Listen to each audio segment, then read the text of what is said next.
चलो, आज कौन सा डे है? मंडे तो है, लेकिन डे कौन सा है आज?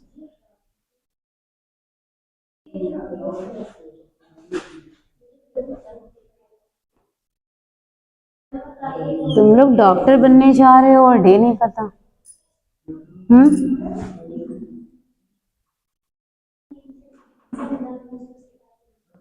रेजोनेंस आपने कल लिखा है, अनुनाद।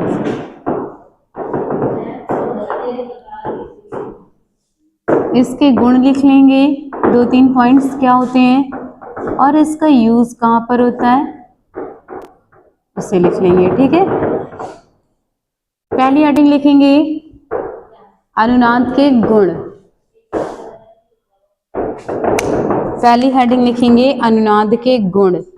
रेजोनेंस के क्वालिटीज क्या होंगी वो लिख लेंगे, पॉइंट वाइज लिख लेंगे, 2-3 पॉइंट्स।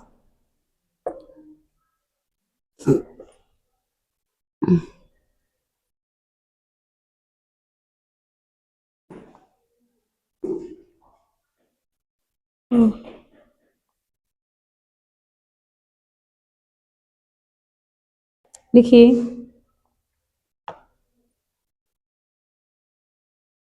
यह अणुओं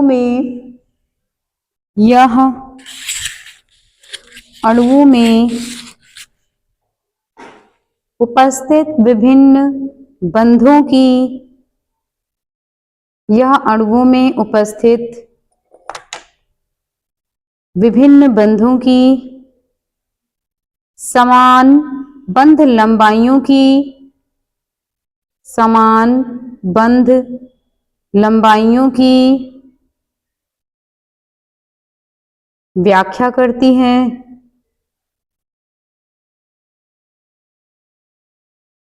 व्याख्या करती है।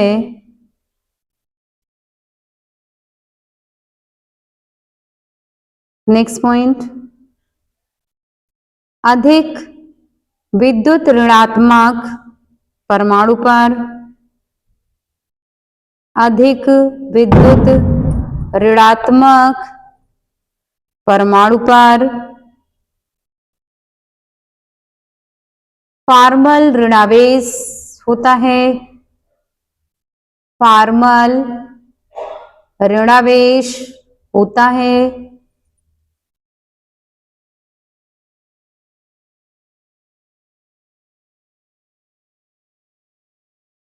नेक्स्ट पॉइंट, कम विद्युत ऋणात्मक परमाणु पर, कम विद्युत ऋणात्मक परमाणु पर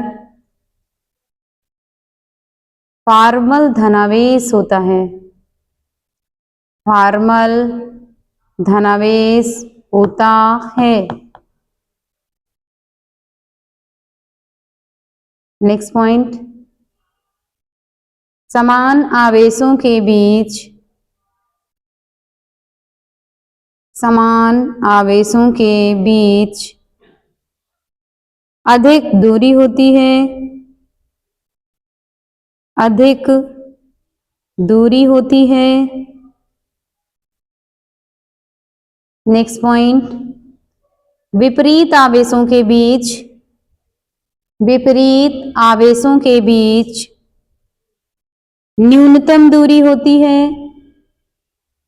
न्यूनतम दूरी होती है। नेक्स्ट हेडिंग डालेंगे इसके यूजेस। ठीक है, उपयोग,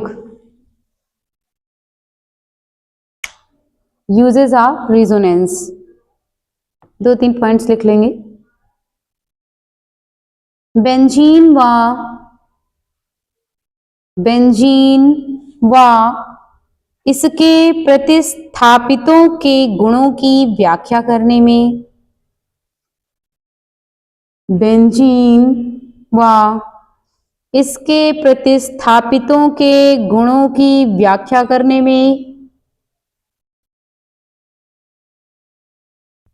सेकेंड पॉइंट,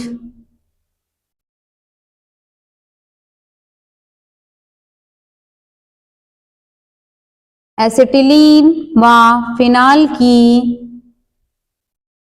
एसिटिलीन व फिनाल की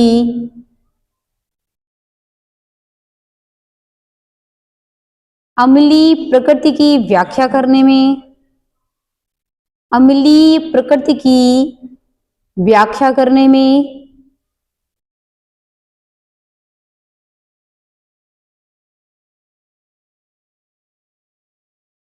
नेक्स्ट पॉइंट, अन्य यौगिकों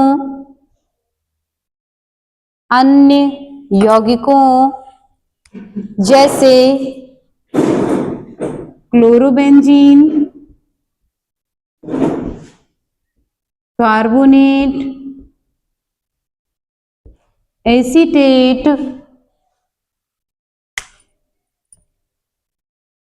आयन इत्यादि के गुणों की व्याख्या करने में।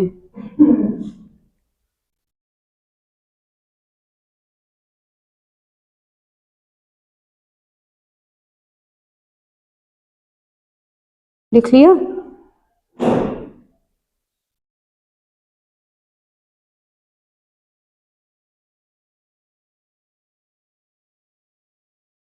नेक्स्ट स्टार्टिंग लिखेंगे hyper conjugation. Hyper conjugation, hyper conjugation का मतलब होता है अति संयुग्मन। क्या होता है? अति संयुग्मन। ये क्या होता है अति संयुग्मन? मतलब कोई भी कार्बनिक अणु है उसमें सिग्मा एंड पाई बॉन्ड्स, इनकी मैकेनिज्म मीन्स क्रियाविधि, इनमें जो कॉन्जुगेशन होगा वो इलेक्ट्रॉन्स कैसे होने चाहिए? डीलोकलाइजेशन पोजीशन पे होने चाहिए। ठीक है, इसमें सिग्मा और पाई बॉन्ड दोनों ही लिए जाएंगे। ठीक है, इसी प्रोसेस को हम लिख लेंगे, हेडिंग लिखेंगे अति संयुग्मन या हाइपर कॉन्जुगेशन। इसमें लिखेंगे किसी कार्बनिक अणु में सिग्मा एवं पाई, किसी कार्बनिक अणु में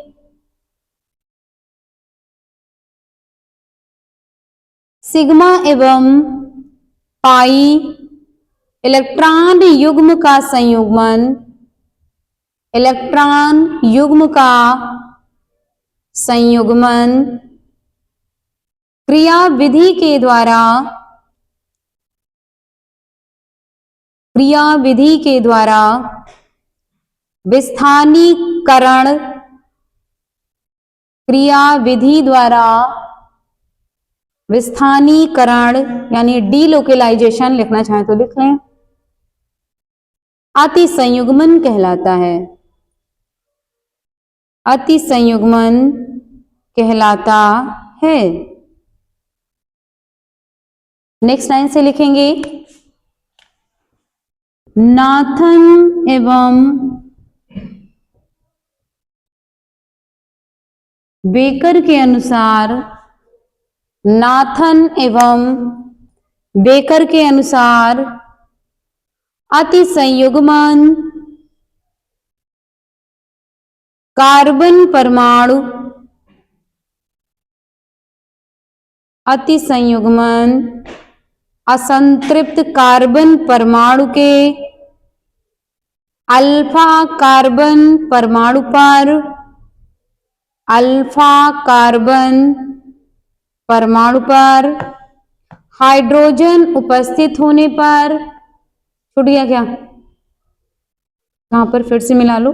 नाथन एवं बेकर के अनुसार अति संयुग्मन असंतृप्त कार्बन परमाणु के अल्फा कार्बन परमाणु पर हाइड्रोजन उपस्थित होने पर, हाइड्रोजन उपस्थित होने पर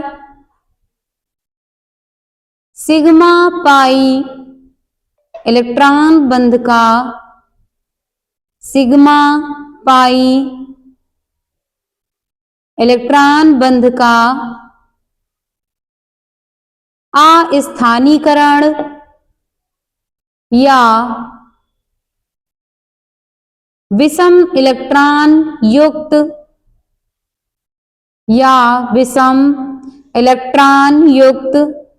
एल्किल समूह या एल्किल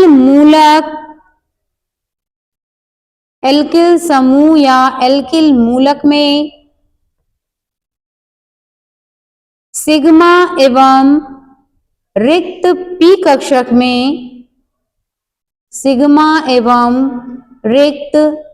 पी कक्षक में इलेक्ट्रॉन युग्म का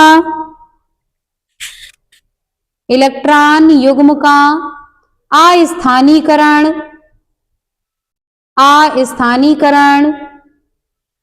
अतिसंयुग्मन कहलाता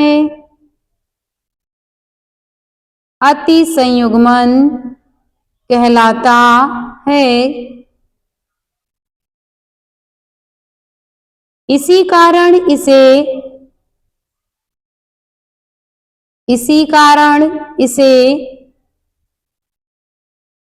सिग्मा पाई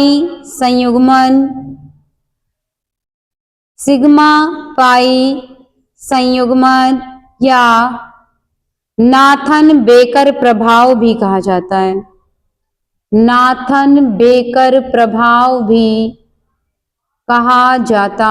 है।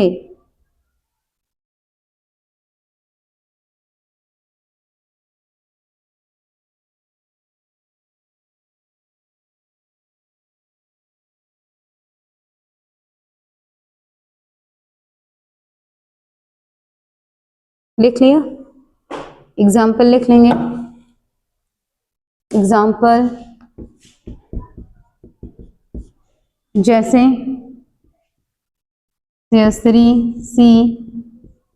CH3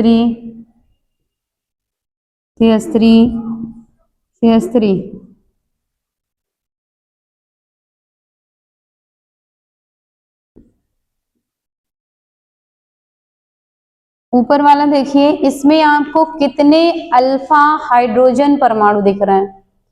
हाइड्रोजन को जोड़ लीजिए, 3 + 3 कितने हो जाएंगे?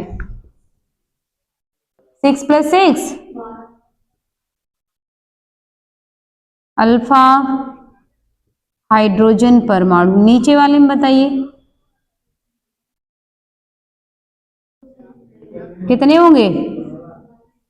नीचे वाले में कितने हाइड्रोजन परमाणु होंगे? अल्फा हाइड्रोजन परमाणु। हाइड्रोजन की बात हो रही, नॉट कार्बन की। 3 इधर 3 इधर, ठीक है। 6 7 1 8, कितने हो गए?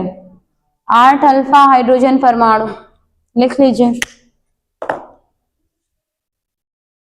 आज ये चैप्टर फिनिश हो जाएगा।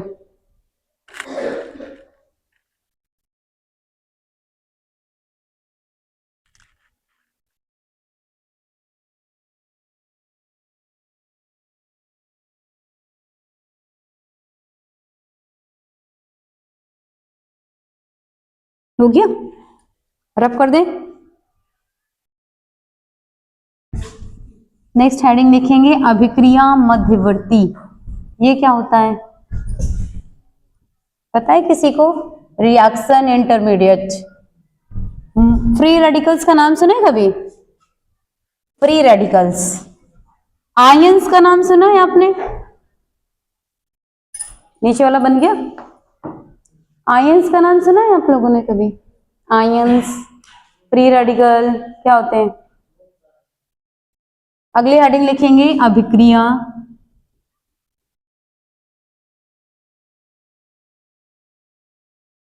अभिक्रिया मध्यवर्ती।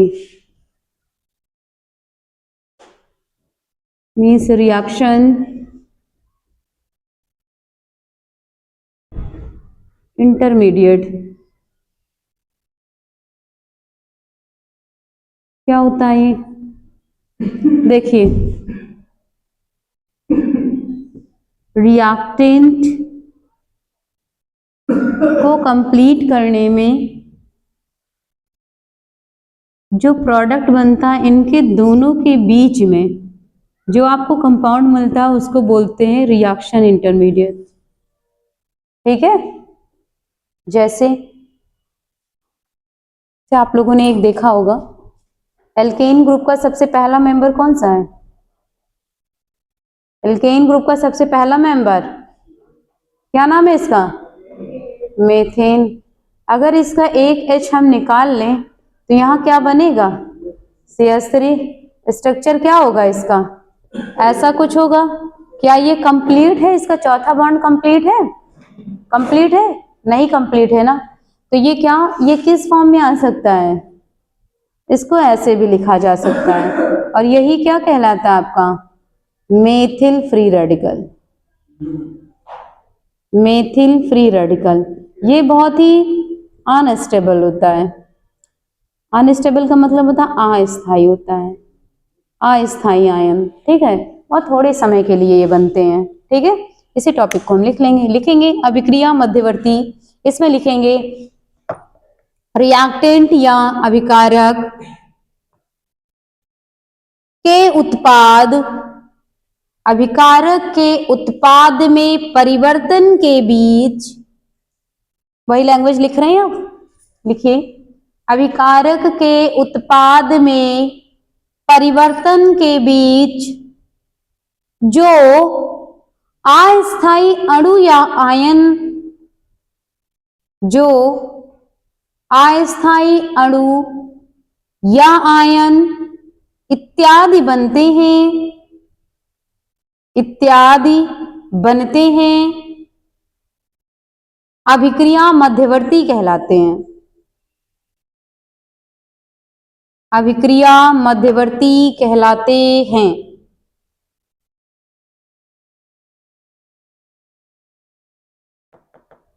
ठीक है, ये कई प्रकार के होते हैं। जो मोस्ट इंपॉर्टेंट है आपके सिलेबस के पर्पज से वो है आपका फ्री रेडिकल।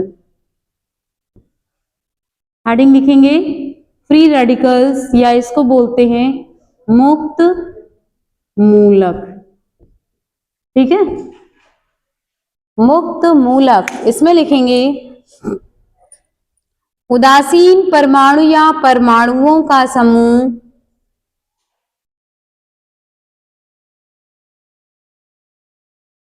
उदासीन परमाणु या परमाणुओं का समूह जिसके पास न्यूनतम एक विषम, जिसके पास न्यूनतम एक विषम या अयुग्मित इलेक्ट्रॉन होता है। विषम भी हो सकता है और अयुग्मित भी हो सकता है।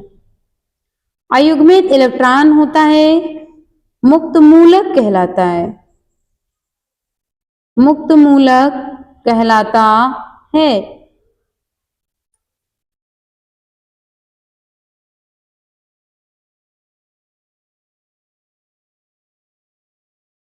एग्जाम्पल लिख लेंगे, जैसे methyl free radical, methyl free radical. Example जैसे लिख लेंगे methyl free radical. Second point लिखेंगे मुक्त मूलकों का निर्माण, मुक्त मूलकों का निर्माण किसी बंध में या बॉन्ड में। अभी मैंने होमोलिसिस और हेट्रोलिसिस आपको पढ़ाया ना, पढ़ाया था, क्लीवेज। मुक्त मूलकों का निर्माण किसी बंध में समविदलन के फलस्वरूप होता है, समविदलन के फलस्वरूप होता है। जैसे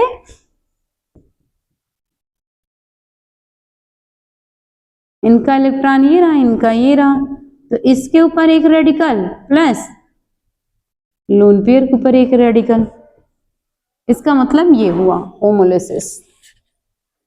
ठीक है, नेक्स्ट पॉइंट इसी में लिख लेंगे मुक्त मूलक अयुग्मित इलेक्ट्रॉन की उपस्थिति के कारण, मुक्त मूलक अयुग्मित इलेक्ट्रॉन की उपस्थिति के कारण अगर अनपेयर्ड इलेक्ट्रॉन है तो डायमैग्नेटिक होगा कि पैरामैग्नेटिक? पैरामैग्नेटिक। लिखिए, अयुग्मित इलेक्ट्रॉन की उपस्थिति के कारण पैरामैग्नेटिक होते हैं या अनुचुंबकीय होते हैं, तथा आवेश रहित होने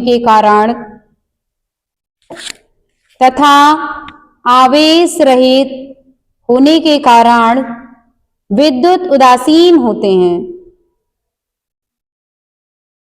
आवेश रहित होने के कारण विद्युत उदासीन होते हैं। इसको हमेशा याद रखिएगा। फ्री रेडिकल्स कैसे होते हैं? विद्युत उदासीन होते हैं। लेकिन क्या आयंस होते हैं?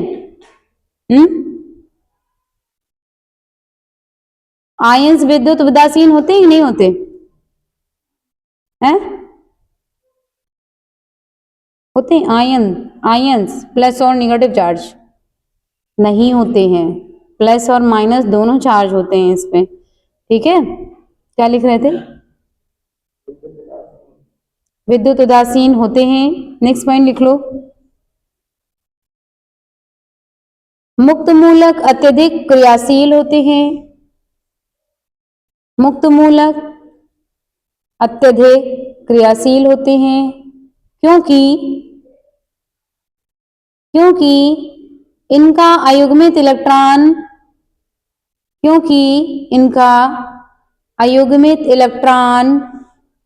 युग्मित होने की प्रबल प्रवृत्ति रखता है। क्योंकि इनका अयुग्मित इलेक्ट्रॉन युग्मित होने की, युग्मित मीन्स पेयर्ड होने की प्रबल प्रवृत्ति रखता है। अगर प्रबल प्रवृत्ति रखेगा तो इनकी आयु भी बहुत कम होती है। नेक्स्ट पॉइंट,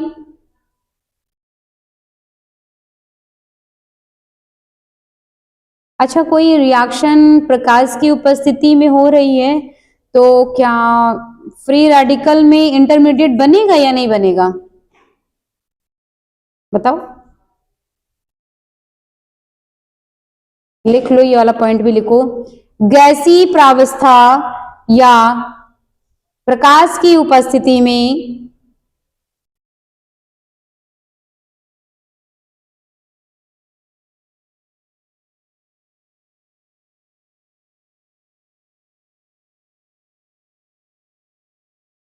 गैसीय प्रावस्था या प्रकाश की उपस्थिति में होने वाली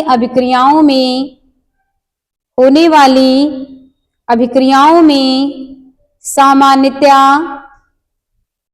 मुक्त मूलक मध्यवर्ती बनते हैं। मुक्त मूलक अभिक्रियाओं में सामान्यतया मुक्त मूलक मध्यवर्ती बनते हैं।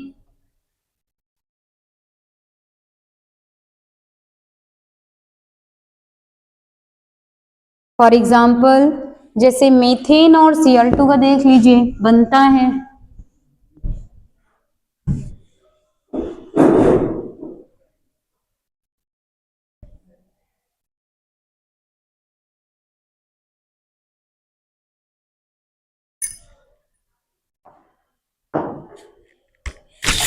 जैसे CH4 प्लस Cl2 सूर्य की किरण में ये क्या बनाता है? CH3 plus HCl। अगर इस Cl2 को ले लिया जाए, ठीक है, HNu की प्रेजेंस में, ये आपका क्या बना देगा? मुक्त मूलक बना देगा। क्या बना देगा? ये क्लोरीन का फ्री रेडिकल बना देगा। क्या बनाएंगे आप? क्लोरीन मुक्त मूलक।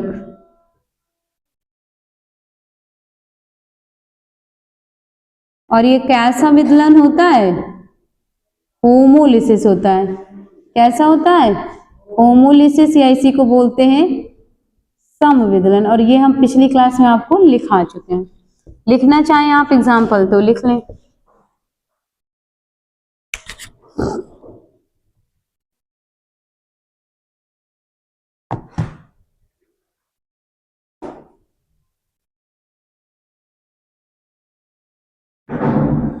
आइडेंटिफाई कर लेंगे आप लोग आयंस और फ्री रेडिकल को।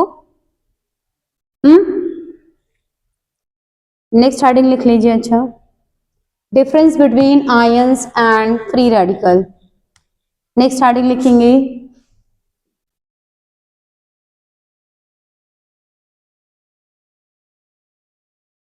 Difference between ion and free radical. क्या डिफरेंस है लिख लोगे तो सही रहेगा। 3 कॉलम्स बना लीजिए। एक तरफ लिख लीजिए इनकी क्या क्वालिटीज हैं, एक तरफ आयंस लिख लीजिए और एक तरफ लिख लीजिए फ्री रेडिकल्स। पहले इसमें लिखेंगे, पहले कॉलम बना लीजिए, 3 कॉलम बना लीजिए। छोटे छोटे से पॉइंट लिख लेंगे, बहुत शॉर्ट में लिखा देंगे तो आपको याद रहेगा। बोले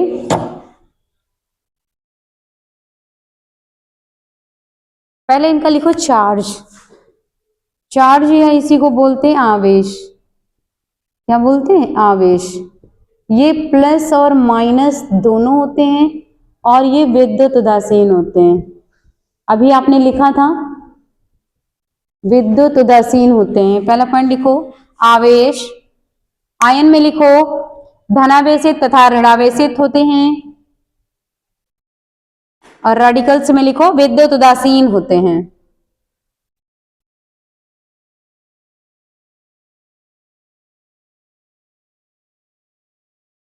विद्युत उदासीन होते हैं।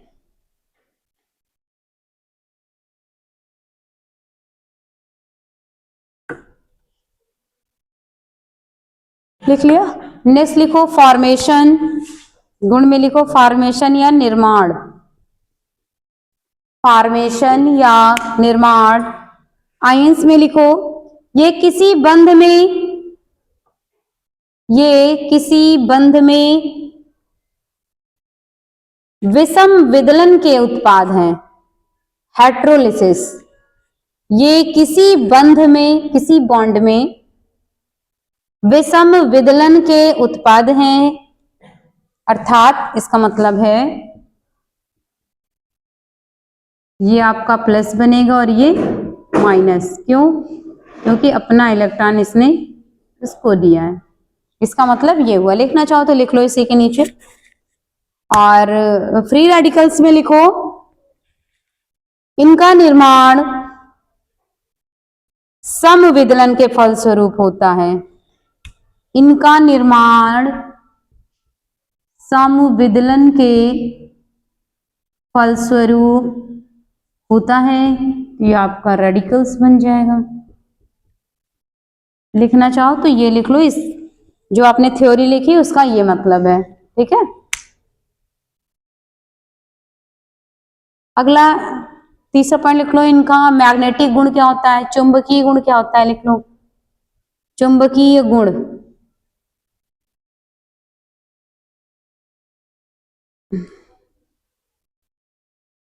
चुंबकीय गुण में लिखो ये डायमैग्नेटिक होते हैं या प्रतिचुंबकीय होते हैं।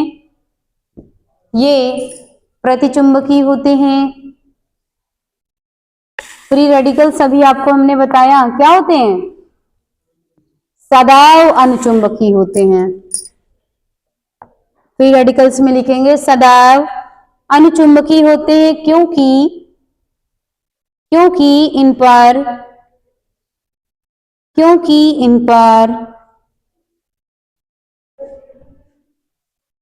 इन पर अयुग्मित इलेक्ट्रॉन होता है। क्योंकि इन पर अयुग्मित इलेक्ट्रॉन होता है।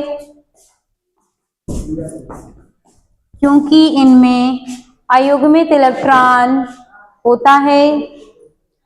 नेक्स्ट लिखेंगे संकरण। इसमें sp2 sp3 दोनों संकरण होता है। इसमें ओनली sp2 संकरण होता है। sp2 और sp3 दोनों संकरण होता है।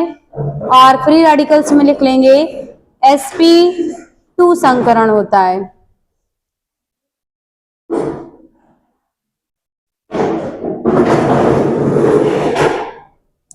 अगला लिखेंगे उदाहरण। उदाहरण लिख लेंगे, जैसे मेथिल CH3 का ट्वाइस C, और कोई बताओ, C6H5 C6H5 CH2 का माइनस इत्यादि।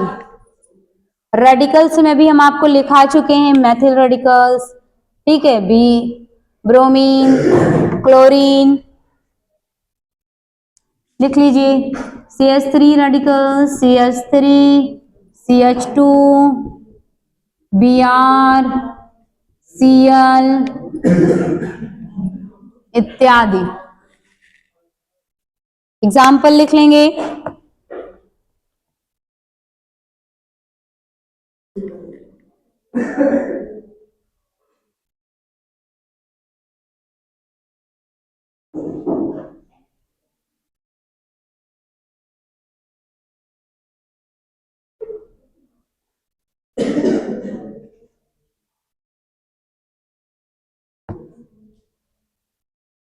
अगली हेडिंग लिखेंगे, ये तो हो गई फ्री रेडिकल्स की बात।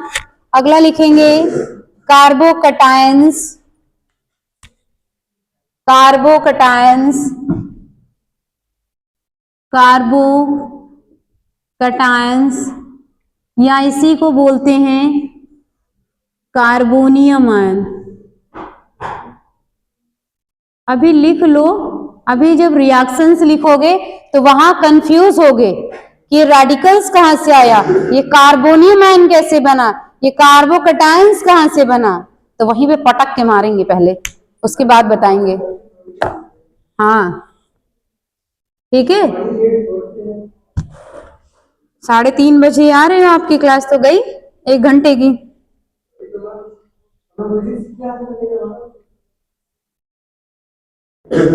लिखिए वे धनायन जिनमें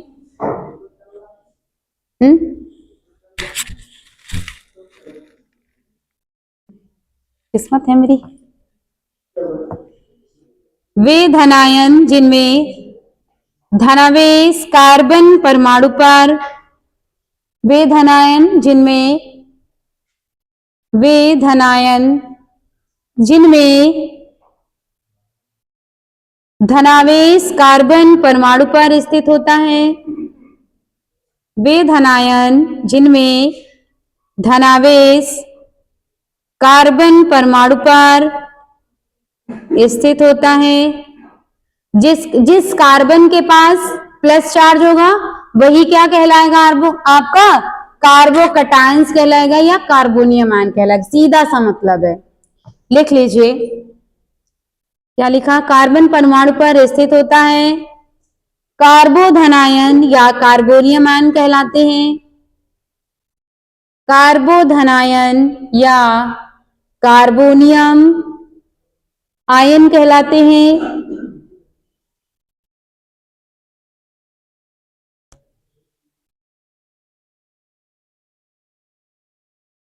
नेक्स्ट पॉइंट, कार्बोधनायन, कार्बोधनायन का निर्माण,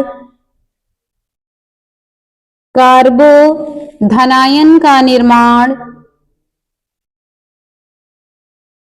कार्बोधनायन का निर्माण किसी ऐसे बॉन्ड में,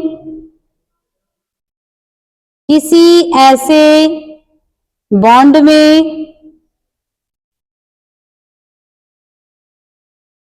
किसी ऐसे बॉन्ड में विषम विदलन में, विषम विदलन से होता है, विषम विदलन से होता है, जब बंध इलेक्ट्रॉन युग्म, जब बंध इलेक्ट्रॉन युग्म कार्बन से जुड़े, कार्बन से जुड़े दूसरे अधिक विद्युत ऋणी, दूसरे अधिक विद्युत ऋणी परमाणु पर स्थानांतरित हो जाता है,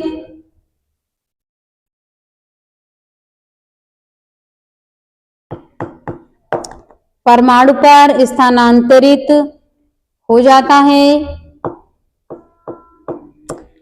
जैसे देखो, जैसे ये आपका कार्बन है,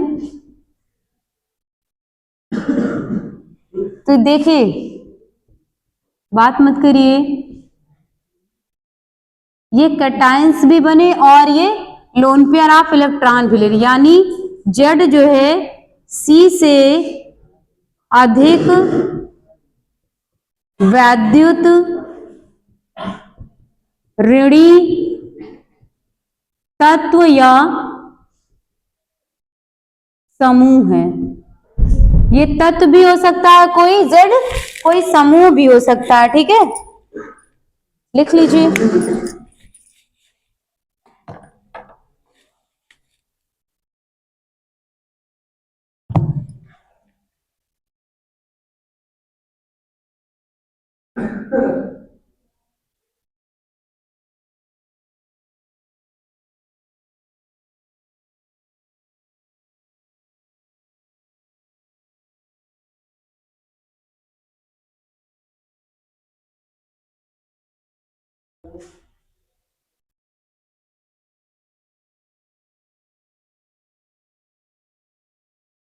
हो गया, लिखिए। कार्बोधनायन को R+ से प्रदर्शित किया जाता है। कार्बोधनायन को R+ से प्रदर्शित किया जाता है।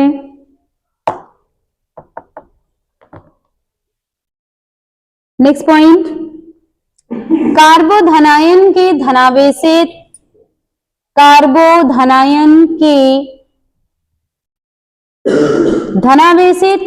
परमाणु के कार्बोधनायन के धनावेशित कार्बन परमाणु के बाह्यतम कोश में 6 इलेक्ट्रॉन होते हैं। ये क्वेश्चन पूछा जाता है, कार्बोनियम आयन के बाह्यतम कोश में कितने इलेक्ट्रॉन होते हैं? 6। और कार्बो एनायंस के बाह्यतम कोश में कितने इलेक्ट्रॉन होते हैं? तो 8 इलेक्ट्रॉन होते हैं। और फ्री रेडिकल के बाह्यतम कोश में कितने इलेक्ट्रॉन होते हैं? तो 7 इलेक्ट्रॉन होते हैं। इसको लिखना चाहो कहीं तो लिख लो, तीनों लिखा दे। अच्छा चलो, इसको कार्बोकैटायंस को यहीं पे लिख लो। लिखो, बाह्यतम कोश में 6 इलेक्ट्रॉन होते हैं। इन 6 इलेक्ट्रॉनों में 3 कार्बन परमाणु के होते हैं। 3 कार्बन परमाणु के होते हैं तथा शेष 3 इसके साथ 3 सिग्मा बॉन्ड या बंध 3 सिग्मा बंध बनाने वाले परमाणुओं के होते हैं। मतलब समझ में आया? 3 इलेक्ट्रॉन तो कार्बन के पास होंगे और 3 जो होंगे इसके, जो इससे सिग्मा बॉन्ड बनाएगा। ठीक है, जो भी, वो हाइड्रोजन भी हो सकता है। नेक्स्ट पॉइंट लिखेंगे, कार्बोधनायन से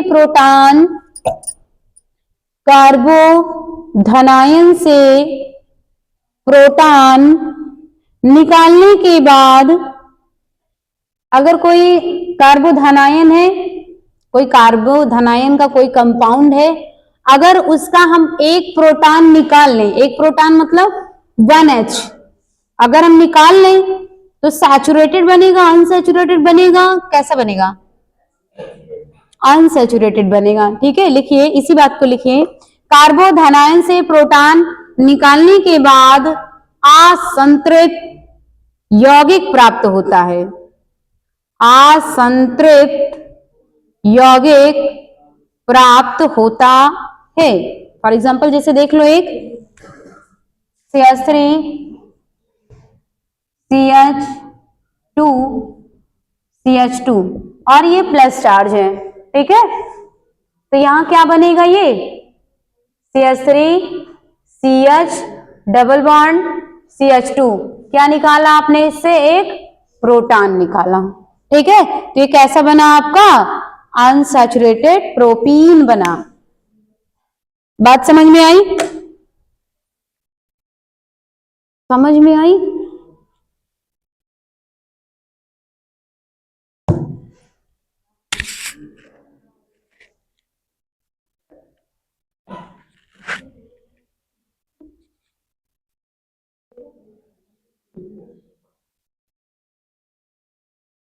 आप लिखिए कार्बन आयन या कार्बे ऋणायन, कार्बे आयन या कार्बे ऋणायन।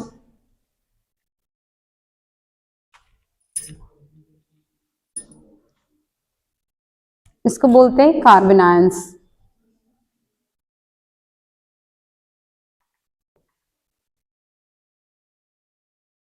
कार्बो ऋणायन, इसी का जस्ट अपोजिट कर दो। कार्बन एनायन का कटायंस का क्या कर दो? जस्ट अपोजिट, बस वही हो जाएगा। लिख लीजिए, इसमें लिख लो। अभी ऑर्गेनिक पढ़ोगे ना तो सब दिमाग के ऊपर जाएगा। कैसे बना मैम? रेडिकल्स कहां से आ गया? कटायंस कहां से बन गया? लिखो इसको। वे ऋणायन जिनमें हाँ कार्बन आयन तो बोला है। लिखो इसमें वे ऋणायन जिनमें, वे ऋणायन जिनमें ऋणावेश कार्बन परमाणु पर, वे ऋणायन जिनमें ऋणावेश कार्बन परमाणु पर स्थित होता है। कार्बन पे क्या होगा? ऋणावेश चार्ज होगा, वही क्या कहलाएगा? Carbon ion. वे ऋणायन जिनमें ऋणावेश कार्बन परमाणु पर उपस्थित होता है कार्बन एनायन कहलाता है। कार्बन एनायन कहलाता है। For example CH3, CH3 minus charge, CH3, CH2 minus इत्यादि।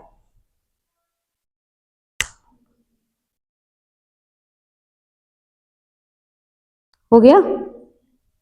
सेकंड पॉइंट लिखो इसका। कार्बन एनायनों का निर्माण, कार्बन एनायनों का निर्माण किसी ऐसे बंध में, किसी ऐसे बंध में विषम विदलन से होता है या हेट्रोलिटिक, विषम विदलन से होता है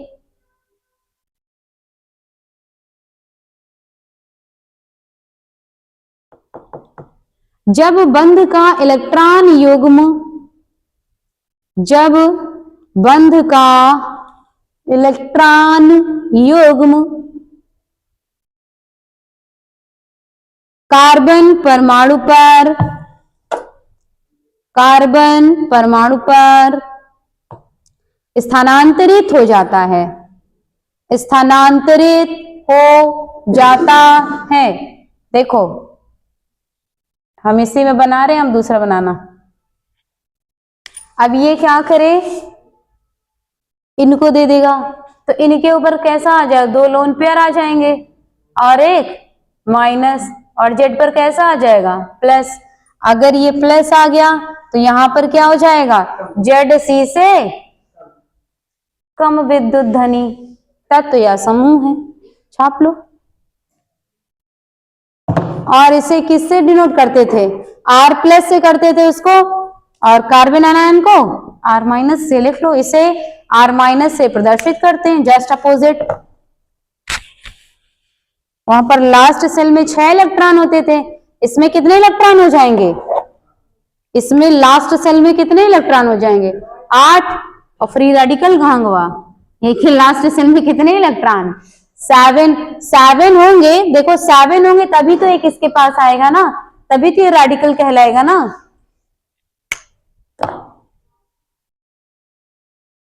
ये चैप्टर आज भी नहीं फिनिश हो पाएगा क्या? फिनिश हो जाना चाहिए फिलहाल, आज फिनिश करके ही छोड़ेंगे इसको।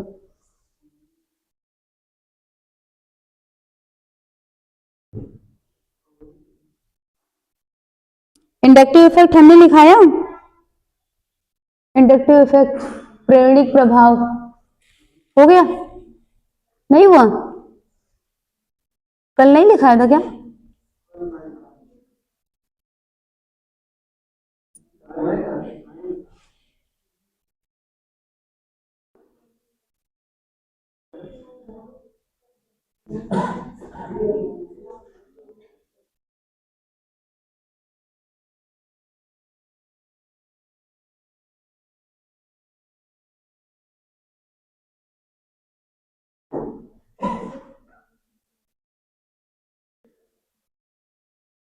ये तीनों पार्ट इसके खत्म हो गए, ठीक है।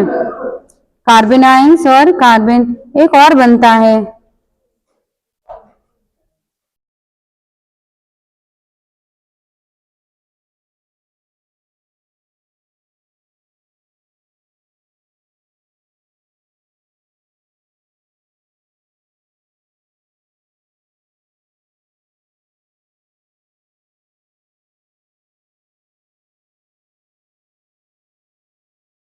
बस इतना बहुत है, ठीक है। आप कुछ नियम लिख लेंगे, ठीक है, ये रफ कर दिया जाए। आगे लिख लीजिए, आप उसमें लिख लीजिएगा कार्बन एनायंस में, इसे R माइनस से प्रदर्शित करते हैं, इसके लास्ट सेल में 8 इलेक्ट्रॉन होते हैं। लिख लो, मैं बोल रही हूँ लिखो, नहीं भूल जाओगे पढ़ते समय।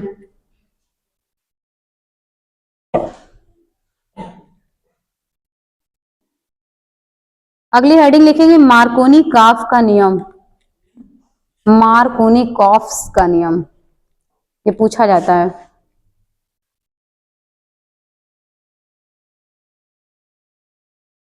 माइक्रोनी नहीं तो पास्ता,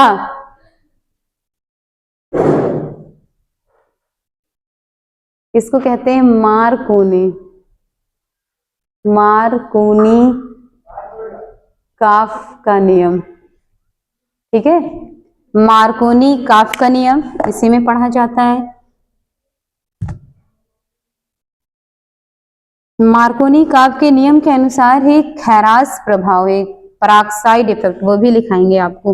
लिखेंगे इस नियम के अनुसार, इस नियम के अनुसार असममित द्विबंध, असममित द्विबंध पर इलेक्ट्रॉन स्नेही, पर इलेक्ट्रॉन स्नेही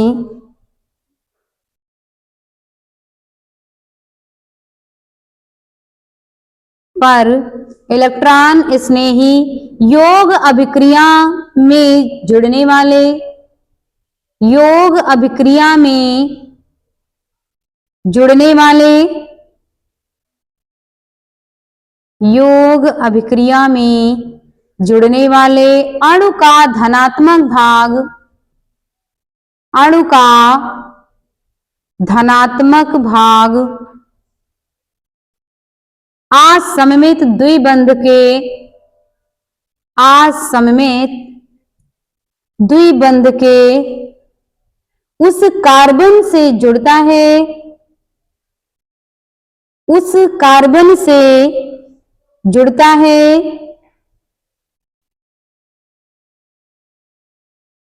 जिसके पास हाइड्रोजन परमाणुओं की संख्या, जिसके पास हाइड्रोजन परमाणुओं की संख्या, हाइड्रोजन परमाणुओं की संख्या अधिक होती है, अधिक होती है।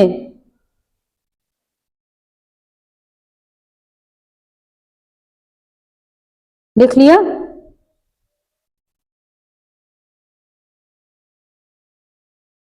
बोर्ड पे देखेंगे।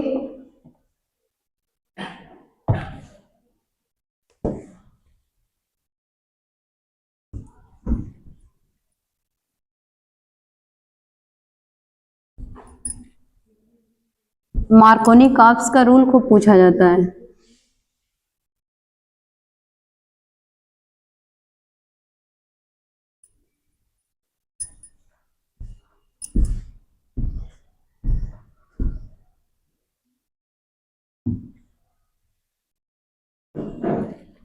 जैसे मान लीजिए हम कोई भी एग्जांपल हम फ्रेमवर्क बना रहे हैं, सब इसी पर लागू होगा।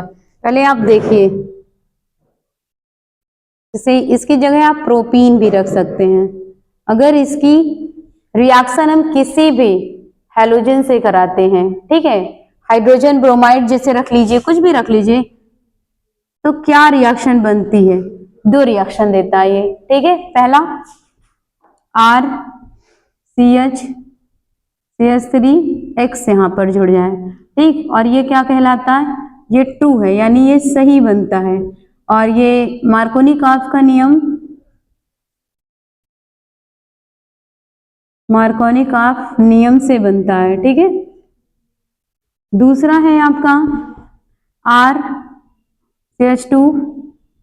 CH2X, और ये नहीं बनता है। अगर ये बनता है तो ये गलत है, मार्कोनी-काफ नहीं, इसको बोलते हैं प्रति मार्कोनी-काफ, एंटी मार्कोनी-काफ नियम, ठीक है। ये किसने दिया था ये वाला रूल?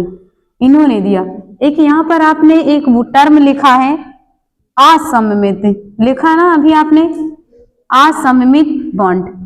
इसका मतलब जानते हो? असममित का मतलब होता है एसिमेट्रिकल। क्या होता है? एसिमेट्रिकल। और एसिमेट्रिकल का मतलब क्या होता है? कोई भी ऐसी चीज, जैसे मान लीजिए ये हमने एग्जाम्पल लिखा,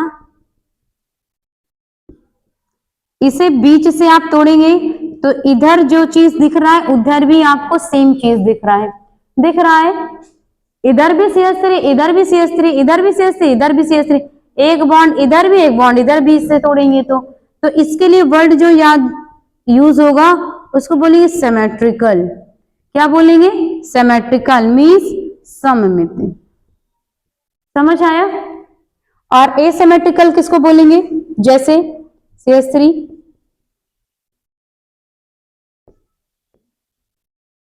ये आपका रख लो, यहाँ पे Br रख लो, इधर रख लो I। इसको काटने पे अब आपको सेम नहीं मिलेगा, मिलेगा सेम? नहीं मिलेगा। तो इसको क्या बोलते हैं? एसिमेट्रिकल, जिसको हिंदी में बोलते हैं क्या? असममित बंध, ठीक है। रेगुलर ना रहना, जैसे आप लोग देखिए उसमें रीजनिंग पढ़ेगा अभी, रीजनिंग में देखो एक आता है ए को काटोगे तो जितना इधर इतना इधर है, ये कैसा है? सिमेट्रिकल है। बी को यहां से काट दो, सिमेट्रिकल मिलेगा। सी को काटो, सिमेट्रिकल मिलेगा। डी को काटो, सिमेट्रिकल मिलेगा। ई को यहां से बीच से काट दो, सिमेट्रिकल मिलेगा। एफ कहीं से सिमेट्रिकल मिलेगा? मिलेगा? एफ नहीं मिलेगा। जी कहीं से सिमेट्रिकल मिलेगा? नहीं मिलेगा। तो ये कैसा है? आपका एसिमेट्रिकल है। और ये रीजनिंग में क्वेश्चन आता है, किसने पढ़ा है? वैसे आपका ये केमिस्ट्री में होते हैं, ठीक है, नोट कर लीजिए ये।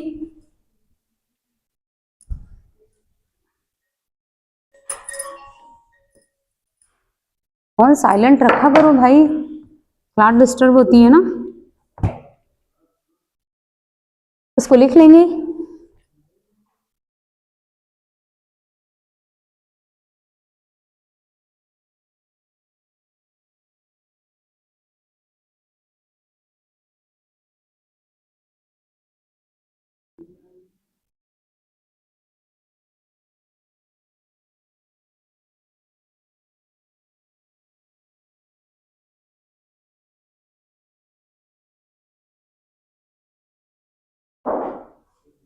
जाइए।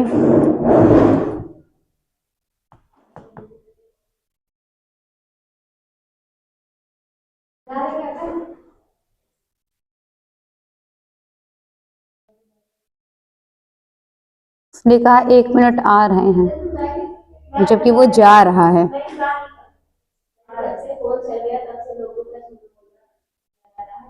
सुबह उठते ही आदमी झूठ बोलता है, सुबह उठते ही झूठ बोलते नहीं। पापा पूछे कल रात में कितने समय पढ़ा? सो गए 9 बजे, वापस कितने बजे बताए? पापा 11 बजे तक जग रहे थे।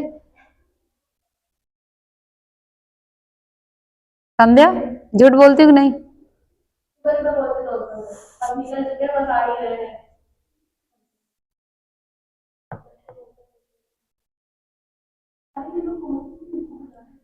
हो गया। नेक्स्ट हेडिंग लिखेंगे खैरास इफेक्ट। नेक्स्ट हेडिंग लिखेंगे खैरास इफेक्ट, या इसी को बोलते हैं खैरास इफेक्ट या पराक्साइड, पराक्साइड इफेक्ट। ठीक है, खैरास ऐसे लिखा जाएगा, खैरास प्रभाव या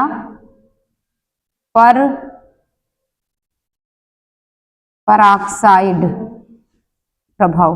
ठीक है, ऑक्सीजन अथवा इसमें लिखेंगे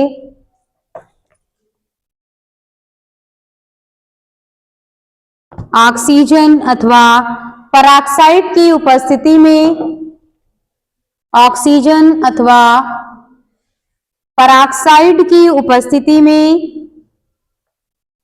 ऑक्सीजन अथवा पराक्साइड की उपस्थिति में असममित द्विबंध पर, असममित द्विबंध पर HBr का योग, हाइड्रोजन ब्रोमाइड का योग, अभिक्रिया में बनने वाला उत्पाद, अभिक्रिया में बनने वाला प्रोडक्ट या उत्पाद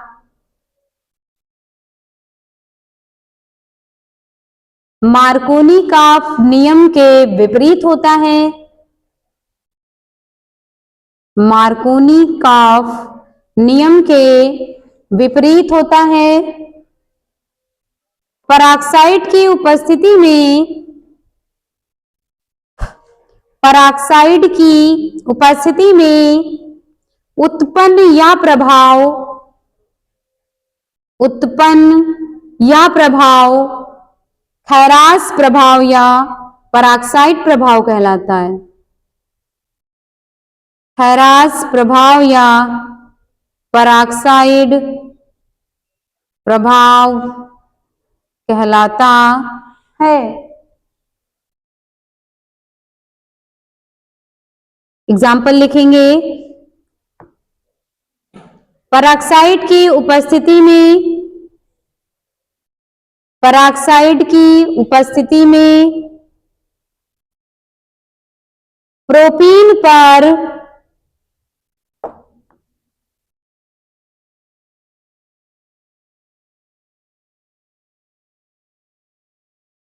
पराक्साइड की उपस्थिति में प्रोपीन पर HBr का योग, HBr यानी हाइड्रोजन ब्रोमाइड का योग निम्न प्रकार होता है,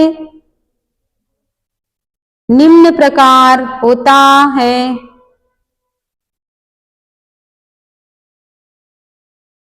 लिख लिया? अब बोर्ड पे देखो,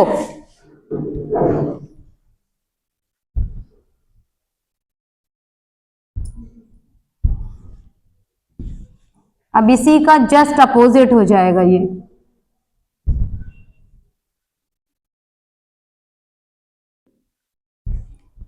HBr से करा रहे थे ना, HBr से यहां पे ले लो प्रोपीन, ये क्या है आपका, पहले बोर्ड पे देख लो, प्रोपीन पूरा सही से रख करके लिखते हैं, सही से। कम इन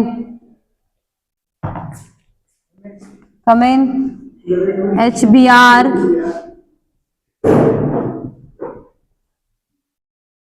पराक्साइड अथवा, और क्या लिखा था आपने, ऑक्सीजन। दो टाइप्स की रिएक्शन बनेगी। पहला आपका क्या बन जाएगा यहाँ पर, CH3 CHBr CH3 1 2, नाम क्या हो जाएगा, 2 ब्रोमो प्रोपेन। क्या नाम हो जाएगा इसका, 2 ब्रोमो प्रोपेन। और ये मार्कोनी काफ के नियमानुसार सही है कि गलत, गलत। क्यों? क्योंकि पेरोक्साइड इफेक्ट क्या होता है, मार्कोनी-कॉफ नियम के जस्ट अपोजिट होता है। ठीक है, नेक्स्ट यहां पर क्या बन जाएगा, CH3 CH2 CH2 Br, नाम क्या हो जाएगा इसका, 1 ब्रोमो प्रोपेन, और ये क्या हो जाएगा, पेरोक्साइड प्रभाव के अनुसार क्या हो जाएगा, सही हो जाएगा। समझ आया? लिख लो इसको, लिख लीजिए। समय कितना हुआ? ये चैप्टर आपका फिनिश हो चुका है। इसके बाद आपका है purification in the organic chemistry. ठीक है, शुद्धता और परिशोधन। कितने चैप्टर बाकी हैं?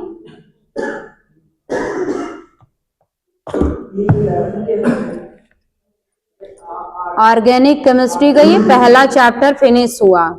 अभी टोटल 7 चैप्टर पढ़ना है आपको। टोटल 8 चैप्टर्स हैं, उसमें से आज आपका फर्स्ट चैप्टर फिनिश्ड। ठीक है, हाँ इंट्रोडक्शन ही था ये। अब आगे पढ़ेंगे हाइड्रोकार्बन्स, पहले पढ़ेंगे, पहले प्योरिफिकेशन पढ़ेंगे। बताइए, मैंने आपका जैसा सिलेबस है सब सीक्वेंस से पढ़ाया है। हाँ, दूसरा चैप्टर आपका रहेगा प्योरिफिकेशन एंड क्वांटिटीज एनालिसिस।